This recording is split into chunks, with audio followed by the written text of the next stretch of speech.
আসসালামু আলাইকুম। ইতিমধ্যে আপনারা অনেকেই ঢাকা ছেড়ে চলে গেছেন নিজের বাড়িতে ঈদ পালন করতে। আমিও যাব। আর কিভাবে যাব, কোন পরিবহনে যাব, যাত্রাপথের বিভিন্ন খুঁটিনাটি নিয়ে আপনাদের জন্য আমাদের এই আয়োজন শুভযাত্রা।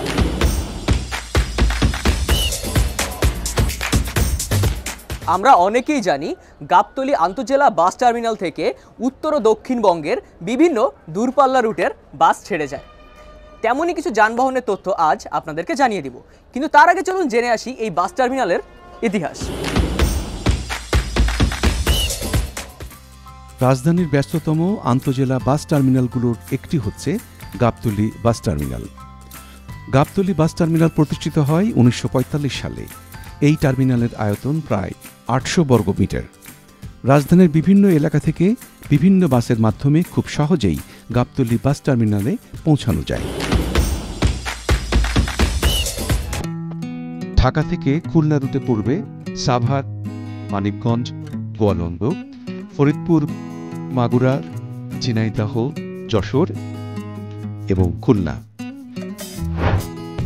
ওদিকে ঢাকা থেকে কুড়িগ্রাম যেতে পড়বে টাঙ্গাইল, সিরাজগঞ্জ, বগুড়া, গোবিন্দগঞ্জ, রংপুর এবং কুড়িগ্রাম।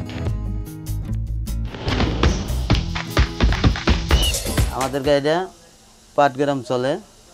এখান থেকে সন্ধ্যা 6টায় ছাড়ি, ওখানে ভোর 6টায় পৌঁছে। যে পারাপারি করবে সে তো রাস্তায় বিপদে পড়বেই। পারাপারিটা হয় এই কারণেই, মানে যাত্রীর জন্য, মানে এক যাত্রী এক ধরনের কথা কয়, ড্রাইভার তো একা। ড্রাইভারদের নিরাপদ একটাই, যাত্রীদের জন্য যাত্রী পিছনে কি বললো না বললো ড্রাইভার ওটা শোনারও বিষয় না, দেহারও বিষয় না। ড্রাইভারের গতিতে ড্রাইভার যাবে।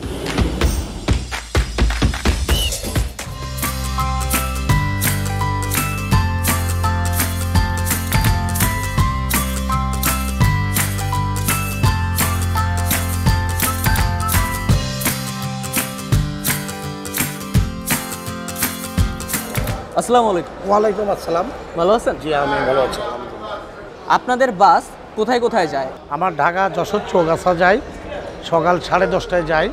আর চুয়াডাঙ্গা যাতে যাই, চুয়াডাঙ্গা যাই এখান থেকে বেলা 1:30টার সময়। আর এই মাঝখানে যাত্রা বিরতিটা কোথায় হয়? ফেরিঘাটে একটু হলে ওখানে একটু বিরতি হয়, তাছাড়া ডাইরেক্ট চলে যায়। ভাড়াটা কত? আমাদের ভাড়া 650, আমরা 600 টাকা 550 টাকাও ভাড়া রাখি।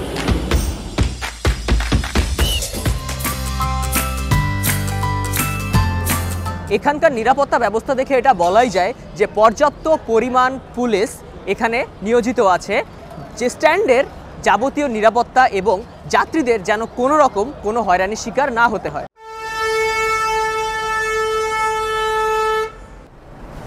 দেখতে দেখতে অনুষ্ঠানের একদম শেষ পর্যায়ে চলে এসেছি। আমি বাড়ি যাচ্ছি, আপনারা যাচ্ছেন তো? এবার বিদায় নেবার পালা। আপনার যাত্রা শুভ হোক, শুভযাত্রা।